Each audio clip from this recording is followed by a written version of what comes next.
Look at your hands right now and identify if they have stopped trembling because the challenge has passed or because your cotton fiber spirit has accepted the homeostasis of mediocrity as its final destination. A relaxed chest after hitting an insignificant goal is not peace. It is the topography of human insignificance, signaling that your vault of stupidity is about to collapse under the weight of the icy complacency consuming you. I am Aleph Garzen, and I have come to kick over your sand podium. For if you sit on that glass trophy, it will become your headstone in an empire of ashes forgotten by the logos and by sovereign reason. Stagnation is the monastery of cowardice, where diamonds turn back into coal and a vacuum of authority replaces the grit polished in constant impact. Here, yesterday's success is merely the technical prerequisite for a violent collision in the next phase of the icy siege. The world does not stop to applaud those who decide to retire halfway up the granite mountain, and your pantheon of nullities will not serve as a shield when reality bites your heel again with the fury of chaos. If friction has decreased, it is because your internal structure has begun to suffer a volitional degeneration disguised as well-deserved rest, transforming your ghost pulse into an irreversible paralysis of command. Until the 7th minute, I decree the protocol for the expropriation of weakness for those who have the grit to seek infinite restlessness as the only form of true sovereignty before the geometry of collapse. The forge's heat never drops for the elite operator who understands that life is a circuit of overcoming where the only permitted sentence is to traction the weight or be crushed by the press that takes no vacations. Map out 3 exit variables now while your ego tries to flee. Decree your presence and write in the comments. Eternal fire. Will you turn to stone, or will you let the rust of comfort consume your wicker spine? The podium is an illusion. The impact is the only destiny.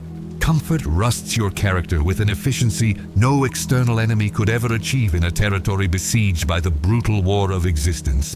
You hit a goal, feel that momentary relief, and the metallic taste of ambition is replaced by the lethal flavor of laziness that atrophies the logos and softens your steel temper. The plateau is not a place of rest. It is quicksand disguised as soft grass in an acropolis of pretensions where the weak seek shelter from the icy wind of truth.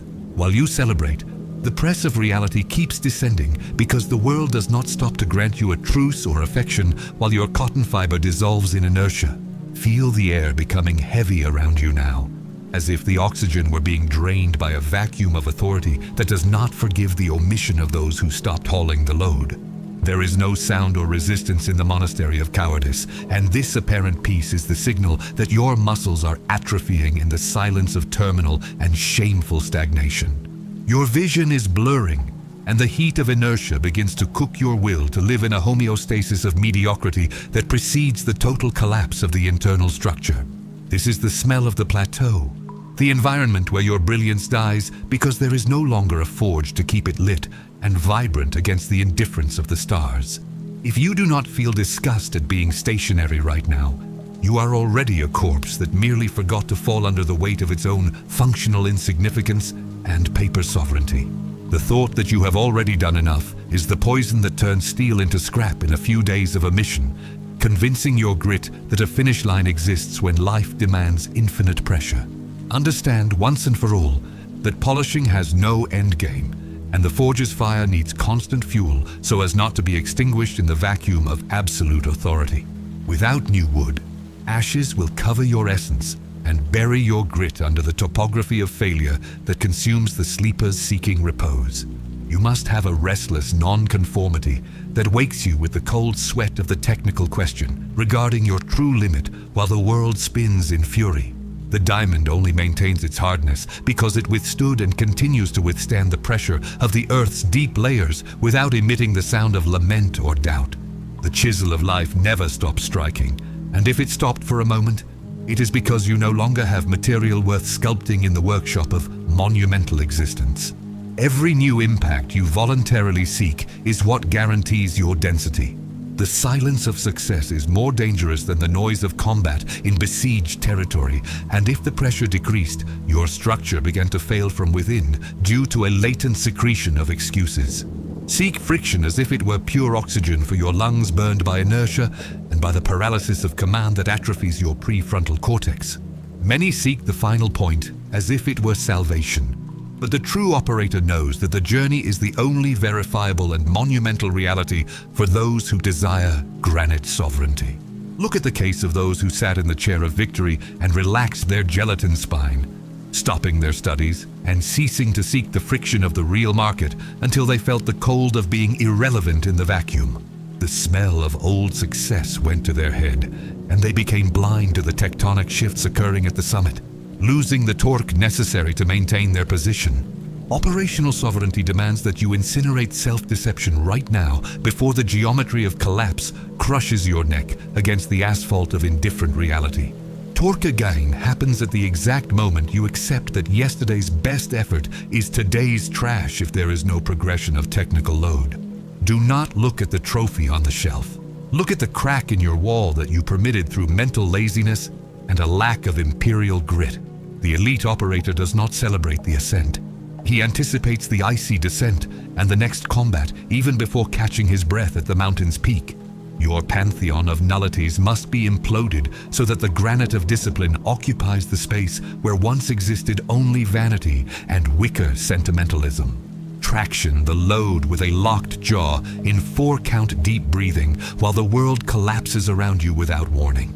The weakling's internal dialogue screams that the top has been reached, but the market and the cosmos do not forgive sleepers resting on bastions of quicksand and pretension. If you reached the peak and felt the metallic taste of boredom in your metabolism, it is a sign that the challenge is over and the man inside you is wasting away for lack of pressure. Seek discomfort on purpose to incinerate self-deception and force your grit to expand into areas you do not yet dominate in the vault of others' stupidity.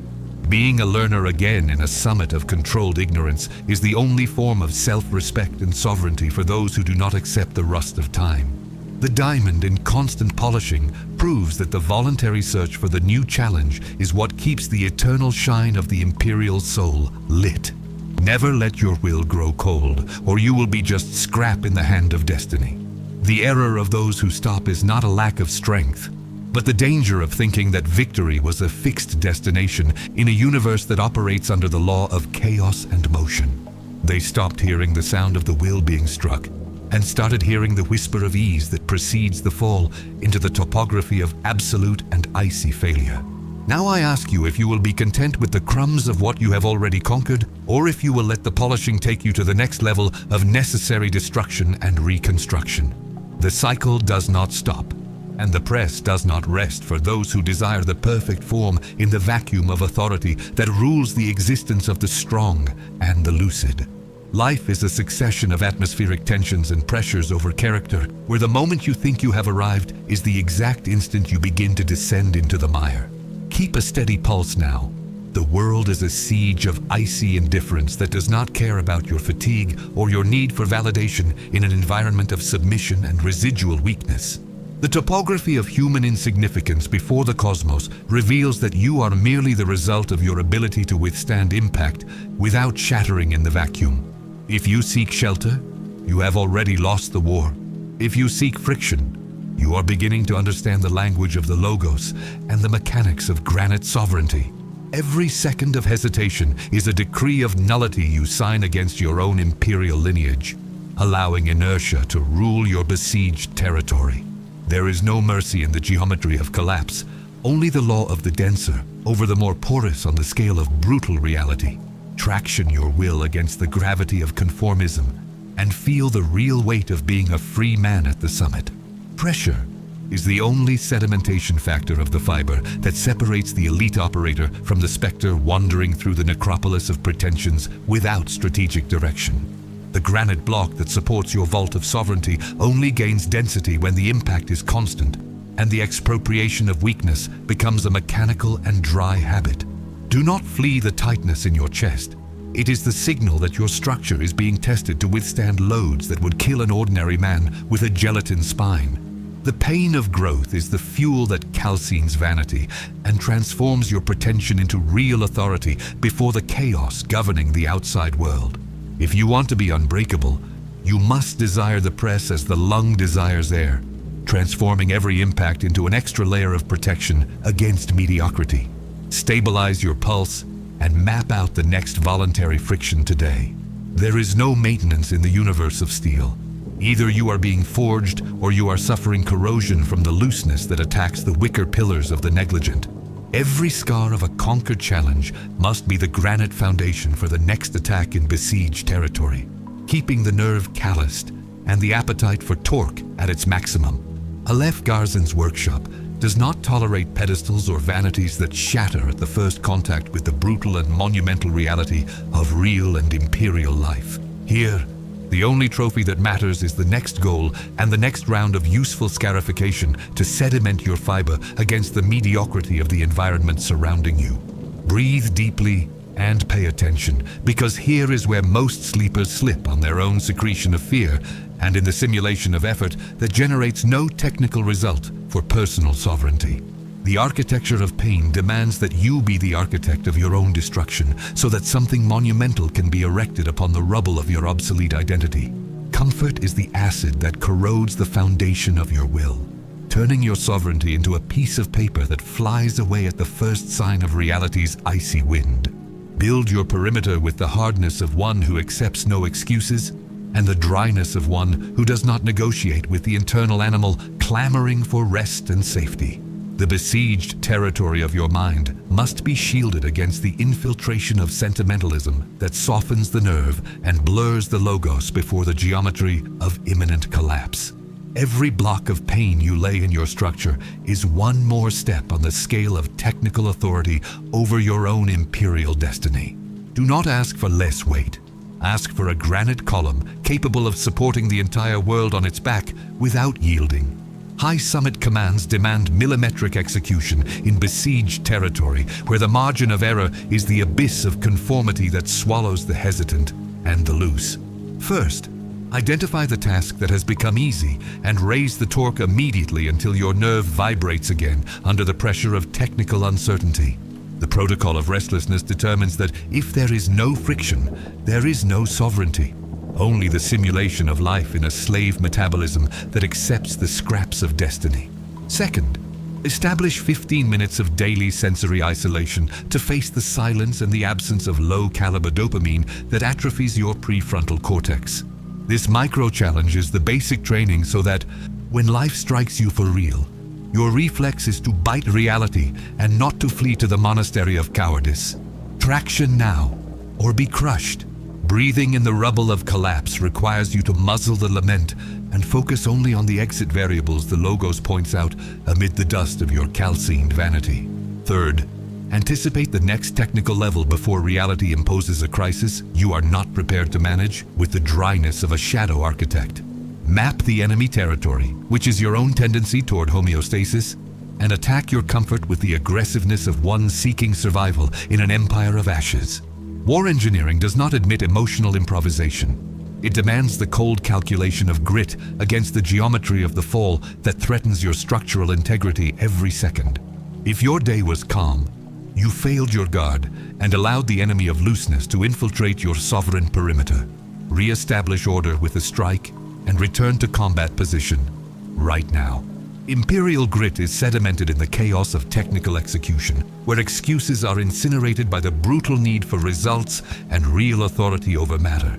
Fourth, execute the expropriation of residual weakness through dry and uninterrupted effort, ignoring the fatigue signal your spectre biotype emits to try and stop you. The elite operator knows that the limit is a construction of the loose mind and that the true barrier is only your lack of will to bite the asphalt until the end of the climb. Use the atmospheric pressure of disaster to compact your essence, becoming so dense that no external force can penetrate your shield of granite and grit. War is constant, and peace is only the interval for you to resharpen your mental blade on the anvil of icy reality.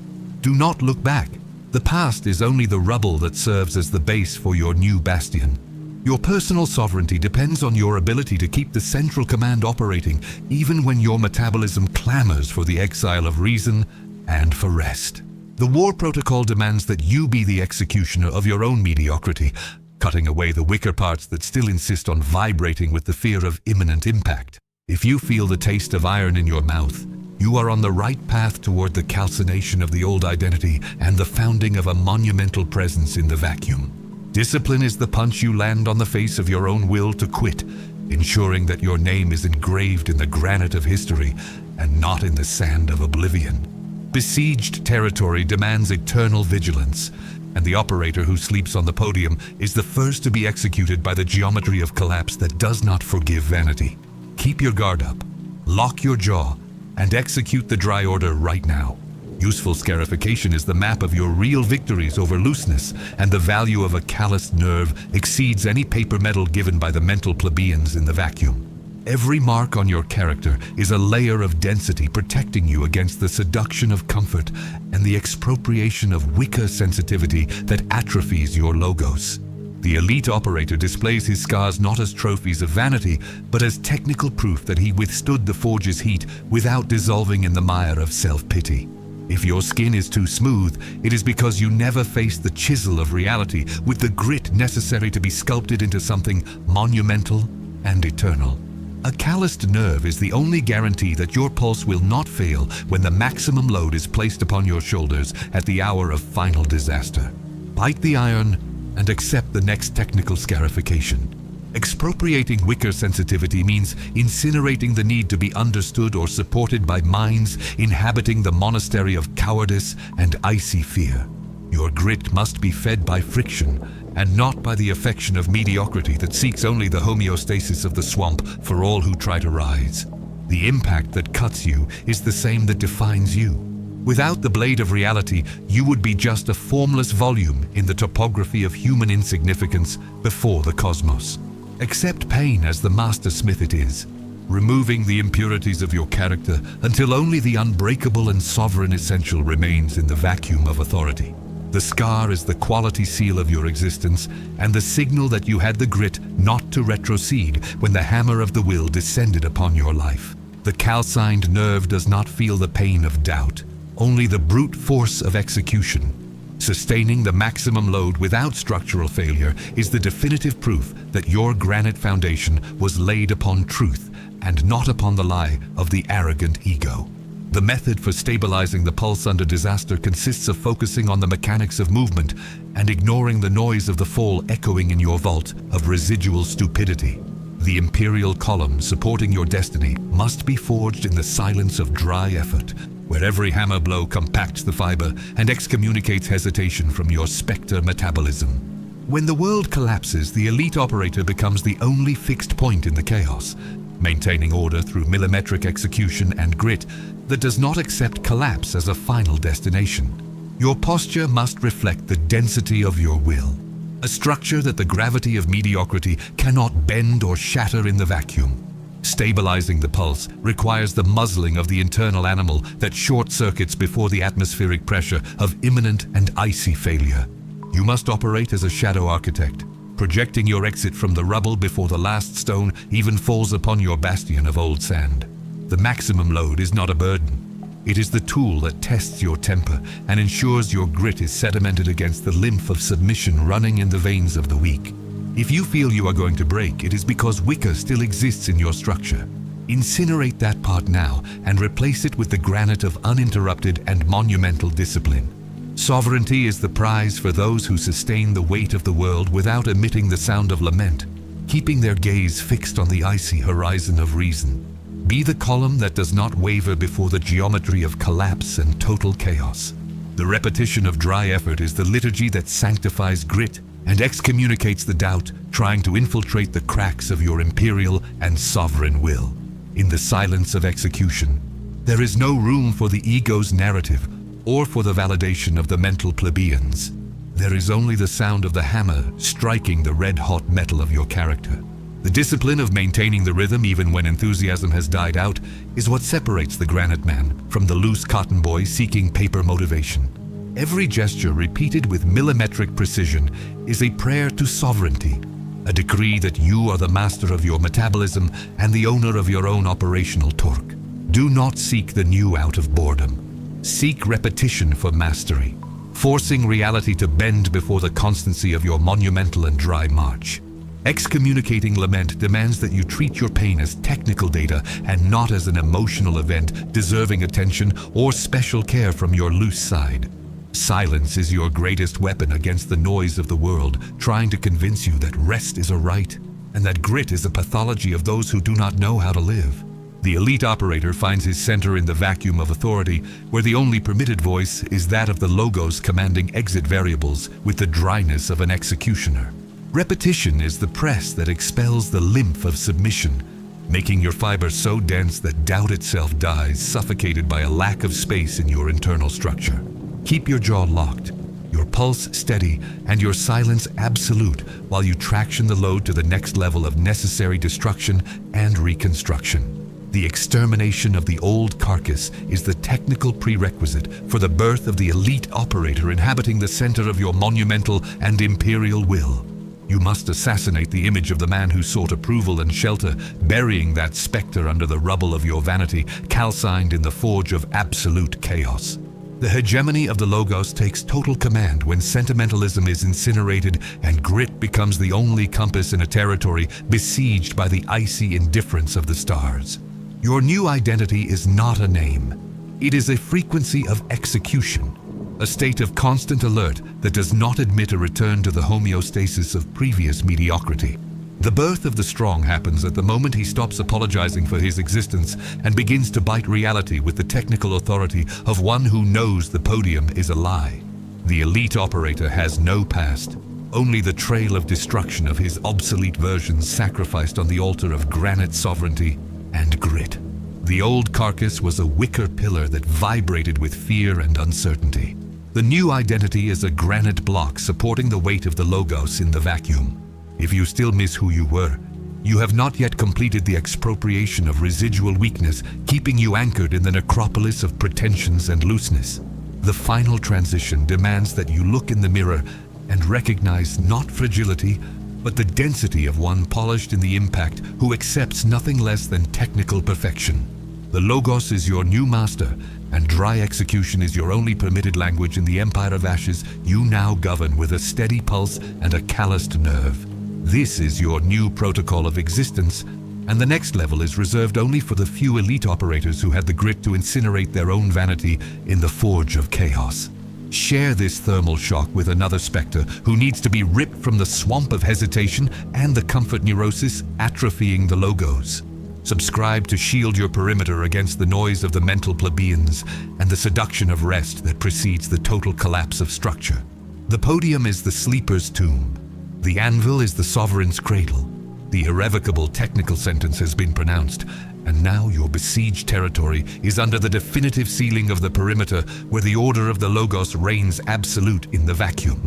The exile of comfort has concluded, and the foundation of your granite sovereignty now occupies the space where once existed only the ruin architecture of an obsolete and loose identity.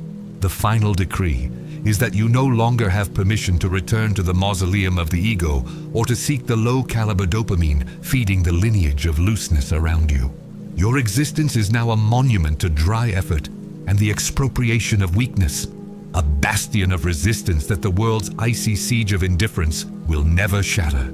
The transmission ends here, but the millimetric execution of your new imperial discipline must continue now until the end. The perimeter is sealed, and the technical authority of the elite operator has been established over the rubble of calcined vanity, ensuring your pulse remains steady before the geometry of collapse. There is no more room for words or simulations of effort. Only the silence of the imperial column, supporting the weight of the logos in the vacuum of authority, ruling monumental existence. Your march is now solitary and sovereign, guided by the cold light of reason and by grit polished in the impact that accepts no excuses and negotiates not with the mediocrity of the besieged environment. The sentence is life at the high summit, where pain is the fuel for the sedimentation of fiber and sovereignty is the prize for those who had the grit to muzzle the internal animal and excommunicate doubt. The cycle of looseness has been permanently broken, and now only granite and the logos remain. End.